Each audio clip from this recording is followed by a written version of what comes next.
Welcome, everybody. Let's get started on this cold Thursday morning with this month's Thought Co-op.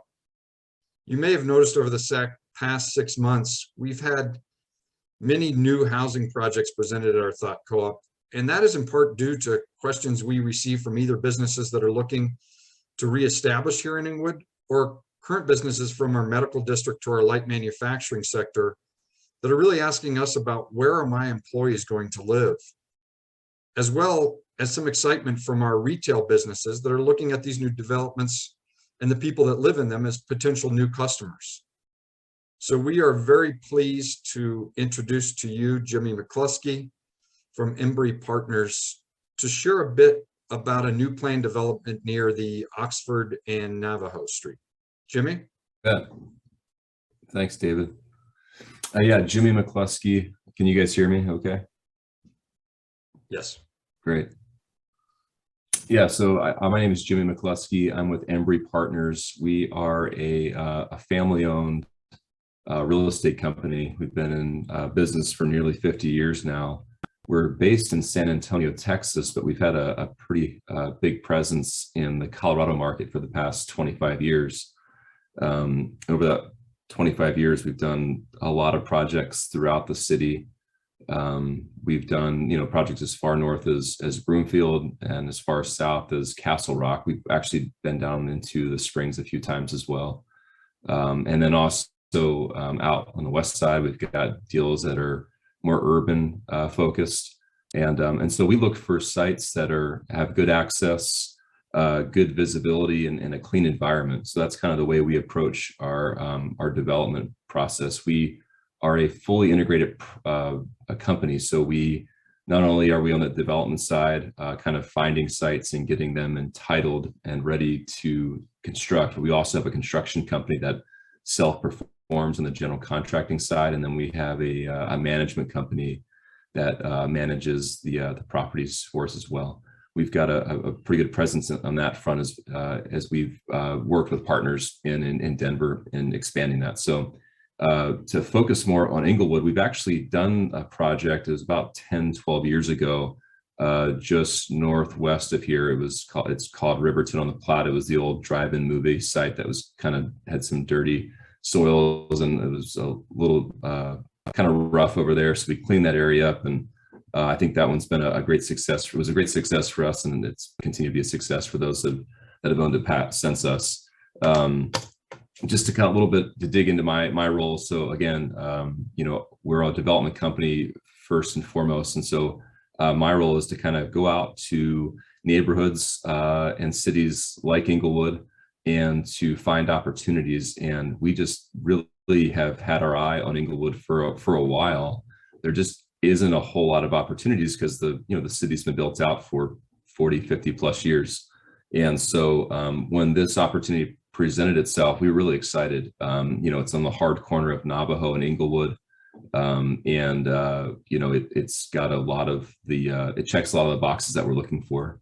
The images that you see in front of you, these are projects, these are previous Embrey projects. Some of those are in Denver, and some are in the top left is a project we did in Dallas, Fort Worth.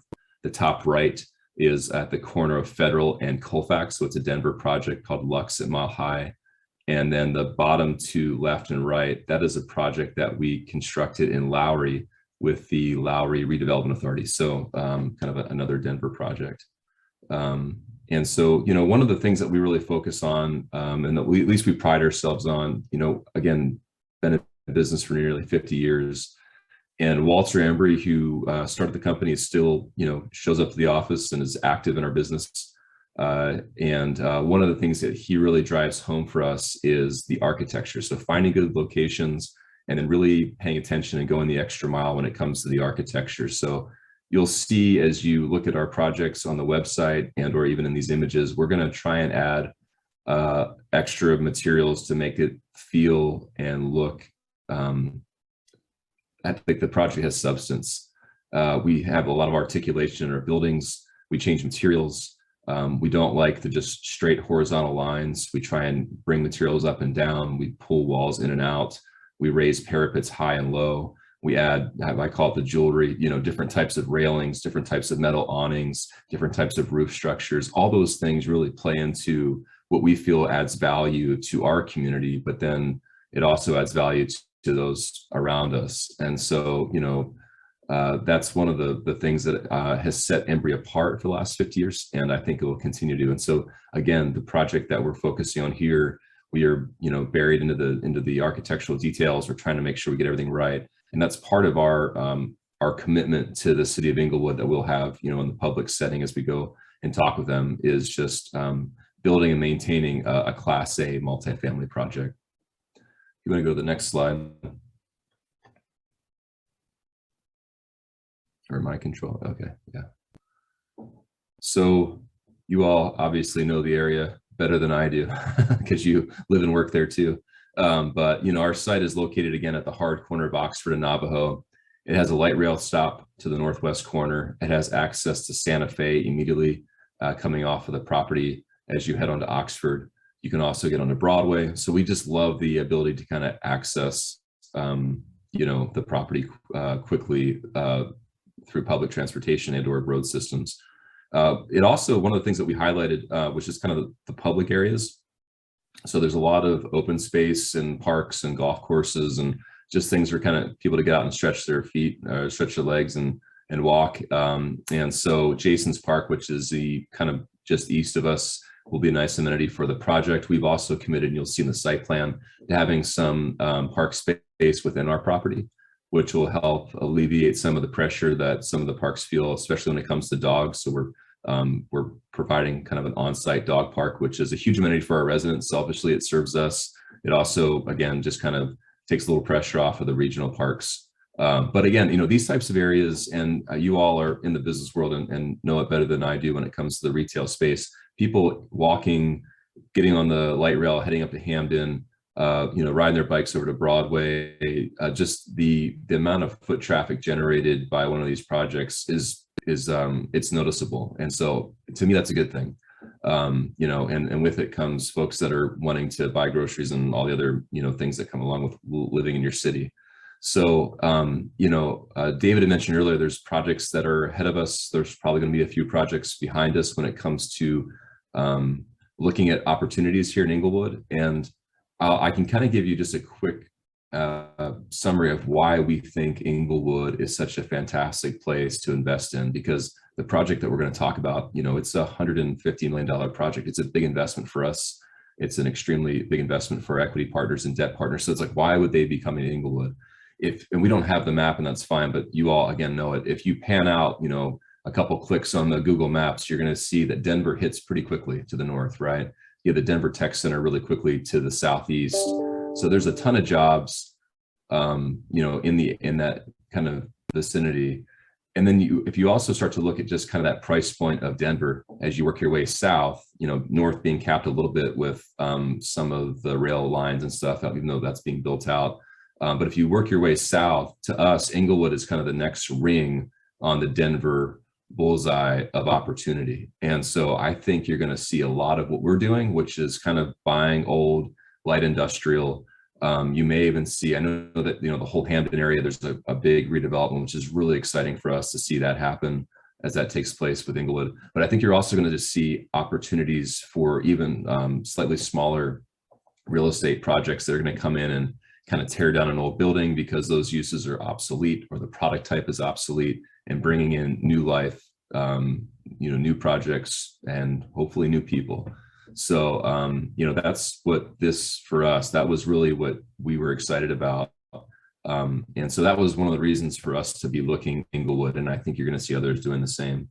It's got a lot of growth when it comes to that, a lot of growth potential because of some of the light industrial. And look, some of the light industrial is going to stay. Industrial is really expensive right now because of the Amazon effect, right? That last mile and just manufacturing and stuff. So I think I don't think it's going to go away completely, but I think you're going to see some opportunities there. As we drive the streets of Englewood, you can see there's kind of there's an older guard that's been there for a long time, which is fantastic. You can also see the younger families and others that are moving in. And so to us, that's exciting to see. It's one of those towns that has always maintained, a value, a good value. And we also like to see that as well. We do go into areas that have kind of gone down in value and have come back up in a more extreme situation. Those projects do well too, but we just like the stability that I think Englewood brings. And I think the capital markets recognizes that as well. And I kind of mentioned it earlier again, I always call it the avenue approach, which is access, visibility, environment, and the site and the city check all those boxes. If you want to go to the next slide. So this is the site plan. To orient yourself, north is left. So it's flipped a little bit. So you can see Oxford and Navajo. Again, north is left, south is right. And I'll try and do my best to kind of speak in those terms as we walk through the site plan. But you know, one of the things that we do is, you know, originally we were looking to put a little more density on the site. We met with the neighborhood a few times. The neighborhood was said, look, for the most part, we felt we had the support from a lot of neighbors on the project, but they had some questions. They had some concerns about the amount of density that we were going to put on the site. And so we tried our best to address those. One of the things that we're doing is along Oxford is we're pulling back the street slightly to allow for another lane of traffic, which should help alleviate traffic congestion heading east coming off of Santa Fe. We worked with the traffic department at Englewood. We worked with CDOT. We have our own traffic consultants. So it's been an area of not only just concern, but some area that we wanted to really focus on and help the city feel comfortable with what our project was delivering. So there's been a lot of studies, a lot of money, and a lot of effort to kind of understand that. Ideally, it'd be great to take Oxford and build a lane going from here all the way to Broadway, but that's just not possible with the constraints that are currently there with yards and setbacks and people's properties. But what we can do is on our own property, we can kind of pull that one lane back. And so that's what we're proposing. And that's what the city would like to see. And that allows, again, for a little less congestion, a little more free flowing through that Oxford Navajo interchange. You can see the amenity space on the very north side of the building that's facing north. We do that quite often. Some developers will close that off and make it feel a little more restricted to just the residents. We love the idea of opening up as much as we can to the public. Now there may be some kind of gate system or there because we don't want to encourage folks to be coming back there that aren't necessarily, you know, wanting that we want back there. But the biggest thing is that as you're driving down the street, that you've got an opening into that building that kind of feeds back into the architecture. And so to me, that creates depth along the street, but it also has an urban feel because you have a 4-story building kind of sitting on Oxford that you feel urban, but then it also has some green space and it makes it feel inviting. One of the things that we're really excited as well is on the west side of the property, which is on the south side of your page, along Navajo, we have committed and are designing a nice pedestrian pathway that'll be lit, that'll have trees, that'll have landscaping, it'll have pull-out areas, like it's kind of on that southwest corner where we haven't fully designed yet, but allow for people to kind of sit, take a seat. If you're walking your dog, you want to check your email, you know, if you've got a coffee in your hand, you can kind of sit down and enjoy a little bit of the nice Colorado weather. That's the idea, is to create a pedestrian pathway along our property line that provides access, not just for our residents, but for those living in the neighborhood. And then, you know, I envision folks coming from the neighborhood to our east, like I know David and I think his wife lived back there and others. And if you're trying to get to the light rail to go downtown to see a game, go out to dinner, whatever, your pedestrian path is now really clean. And so any book that you read on urban design and, you know, future cities, whatever you want to call it, it's all about connectivity and a clean, safe place for people to feel like they can walk. And that's what we want to provide for residents, but also for the neighborhood. On the east side of the property where the arrow currently is, one of the things that we've been working on is just kind of pulling back the landscaping, again, to try and create some interest along that property line. So when you look back, it's not just a straight alleyway between us and the neighbors. We want to create a nice feel for the landscaping, the depth. And so that's what we're kind of playing with that. It's not a straight line. We try and stay away from that as much as we can when it comes to the landscaping to create some interest. The buildings, you know, you have to build pretty straight. You want to have a straight building. You don't want to have one that's curving a whole lot, right? It looks like the construction's off.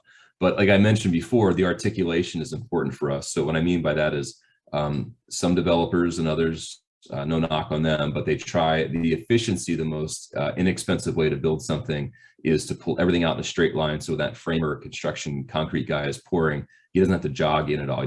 He just frames a straight line. He pours a straight line.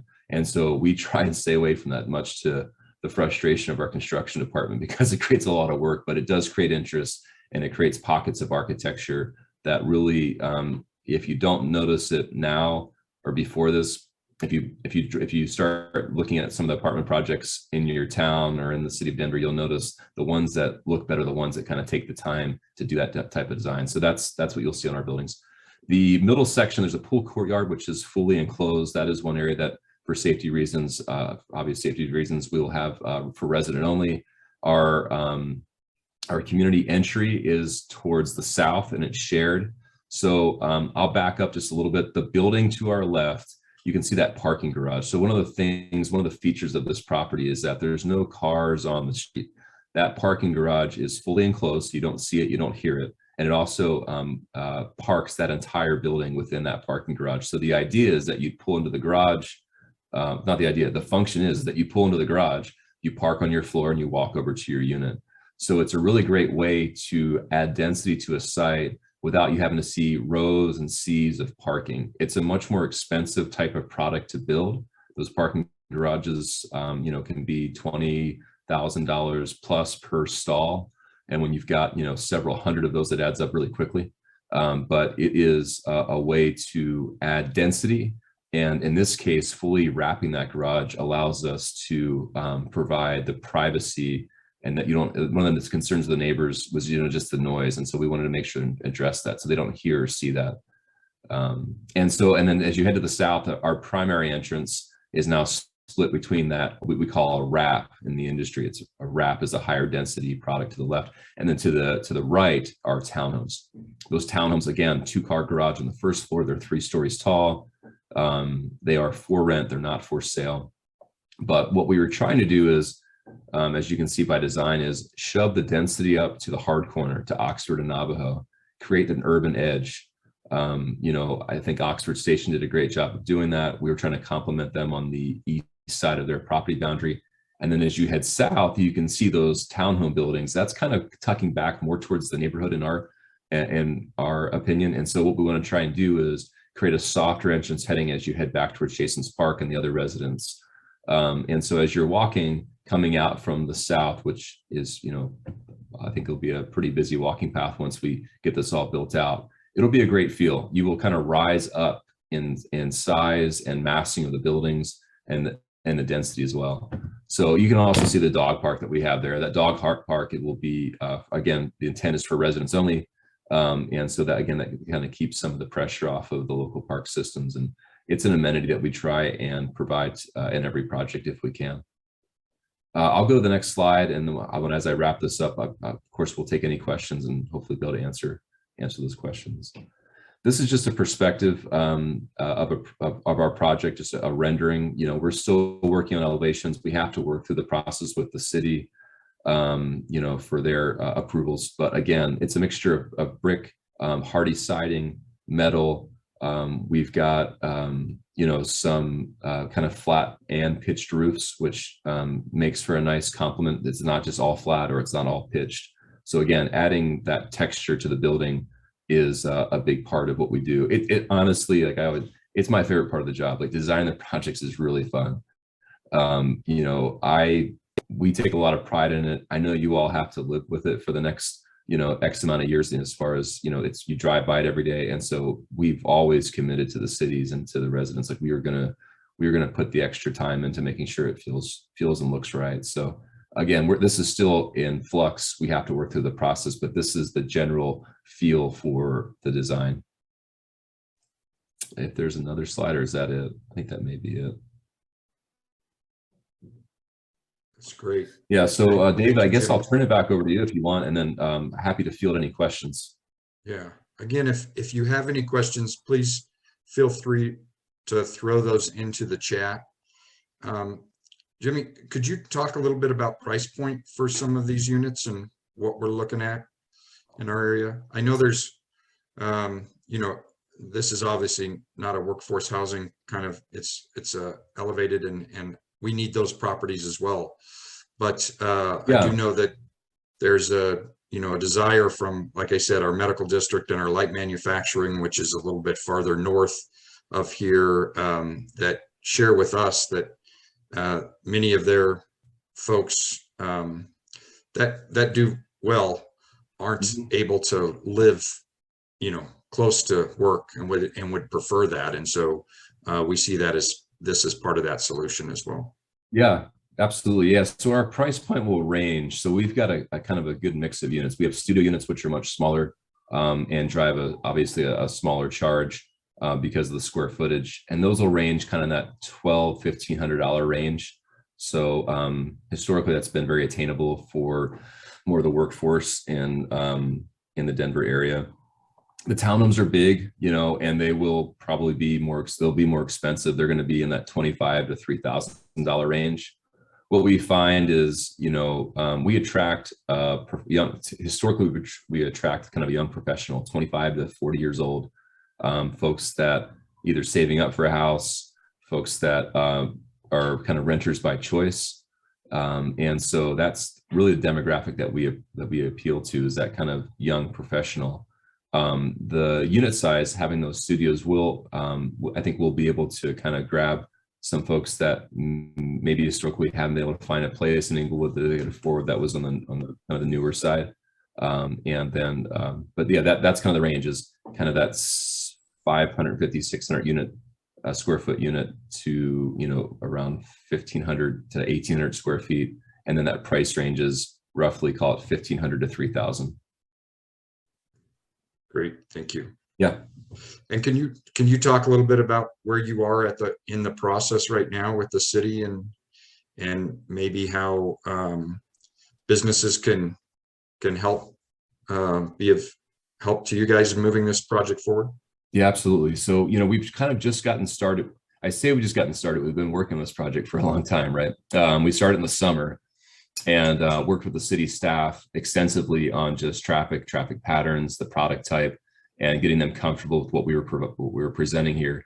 And then we've since met with the neighborhood a few times, and I would say, that feedback has been positive.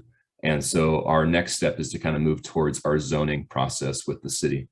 And so roughly we expect to be kind of starting construction in about a year from now. So that's kind of the overall timing, and it'll take, a good 2.5 years to kind of build out the entire project.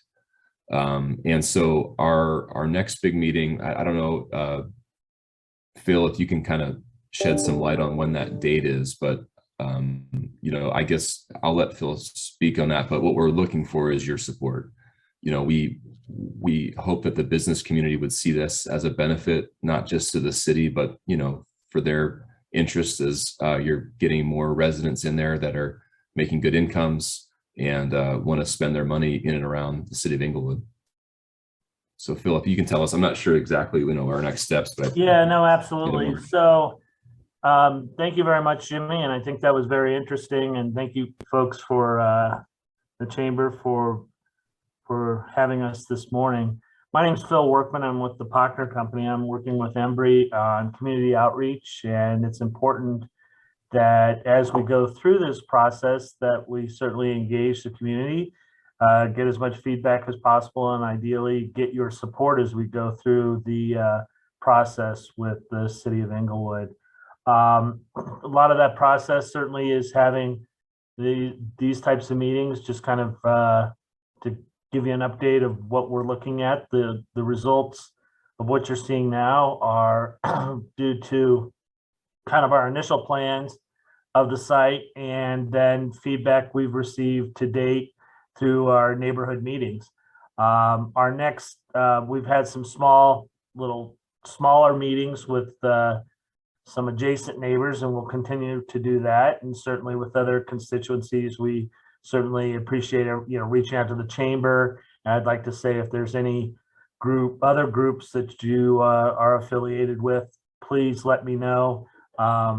David has my information, or I'll give it to you all at the end of this presentation, but please contact me directly, and we can certainly set something up to go through our plans. Your support is huge, in my opinion. And we work in cities all over Denver or all over Colorado, but I cover Phoenix and Austin and San Antonio. We're in Salt Lake. And so I think the business community supporting these types of projects. Again, if you like it. If you don't, I don't expect you to go out and go, you know, out to bat for us if you don't like the project. But it means a lot, because a lot of times I don't feel like, and I love this organization because you guys feel very organized, but in a lot of other places we don't get that same reception, and unfortunately, City Council doesn't have a chance to hear, you know, this side of the story, and so it's a very compelling meeting when you've got business leaders out there saying, look, we want folks here. It's got to be good design. It's got to be the right product type and the right project. And I get all that. And again, I don't expect anyone to support us if they don't feel that way. But if you do, it does mean a lot, because I think city councils can sometimes get sucked into the constituencies, you know, sometimes, which we all do, you know, sometimes when we're sitting in those types of meetings, and having a group like yours saying like, no, we like this. This is what we want to see. We want to see good development and good locations like this, and this helps our business. I think it makes a good argument. So again, appreciate your time, echoing what Phil said. And David, thank you for setting this up.